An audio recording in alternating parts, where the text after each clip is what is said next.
No dia 4 de abril de 1918, um soldado da base militar de Fort Riley, nos Estados Unidos, ficou de cama. Pois então, com os sintomas de uma forte gripe. Este acampamento no Kansas treinava cidadãos americanos para a Primeira Guerra Mundial.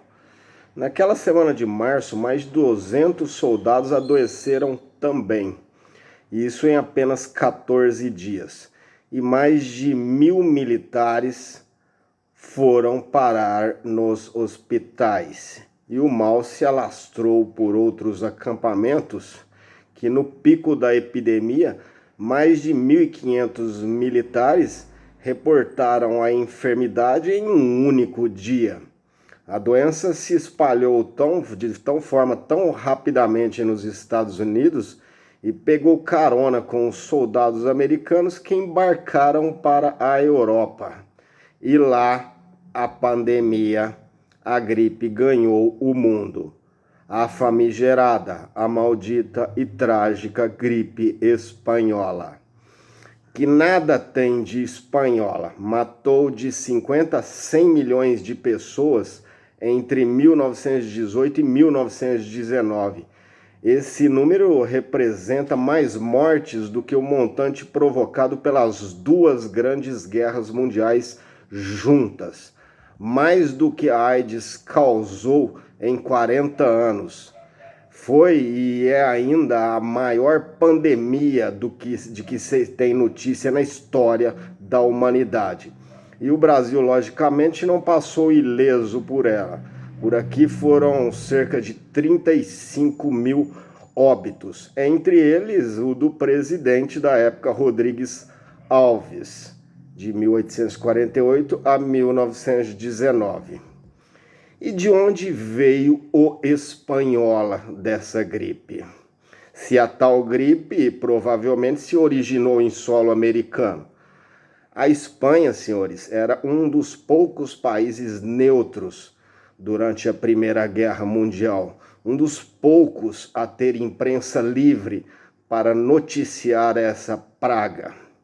No próprio Estados Unidos, o então presidente Woodrow Wilson emitiu ordens para censurar qualquer notícia que pudesse abalar a população e os soldados.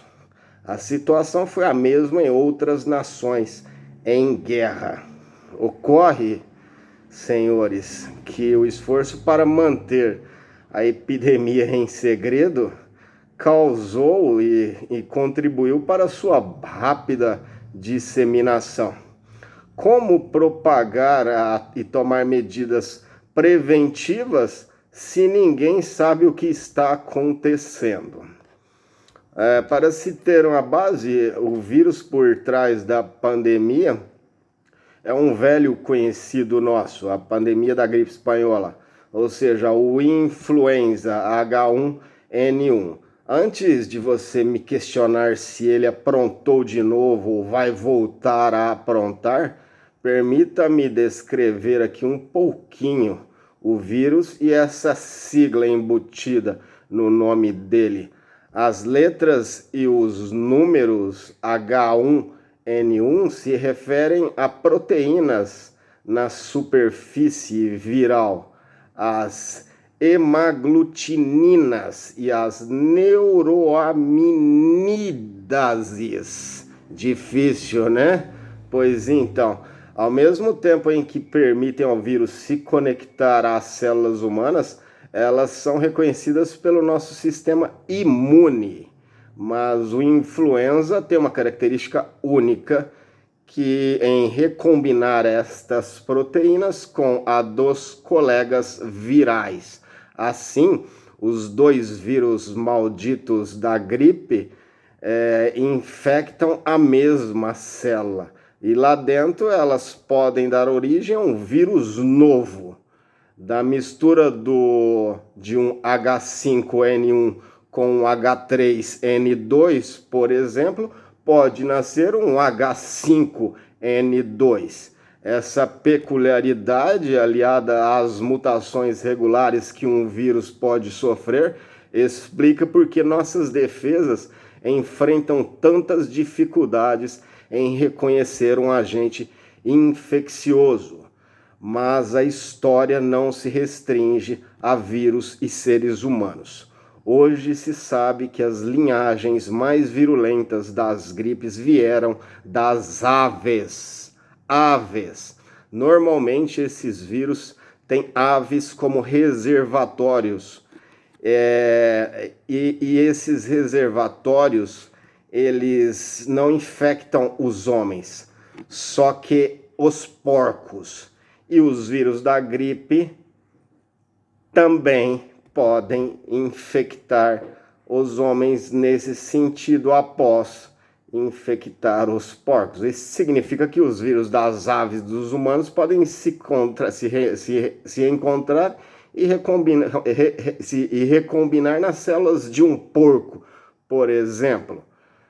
Independentemente se ele seja palmeirense ou não, com todo respeito aos palmeirenses, os quais eu sou, gerando dessa forma uma prole viral capaz de ser transmitida para os homens. Também pode acontecer o seguinte: um vírus típico de uma ave consegue infectar diretamente um humano e, uma vez dentro deste humano, sofre mutações e recombinações que o tornam tão contagioso e agressivo para nossa espécie que pode levar ao óbito rapidamente. Por isso que muitas vezes falamos de gripe suína e aviária. Na gripe espanhola, por sua vez, há indícios de que cujos reservatórios eram aves migratórias teriam infectado uma criação de porcos no Kansas, de onde foi parar no pobre soldado do Fort Riley. Tenham todos uma boa tarde, um bom final de semana e não se esqueçam de se inscreverem no meu canal Cristiano Covas Advogado.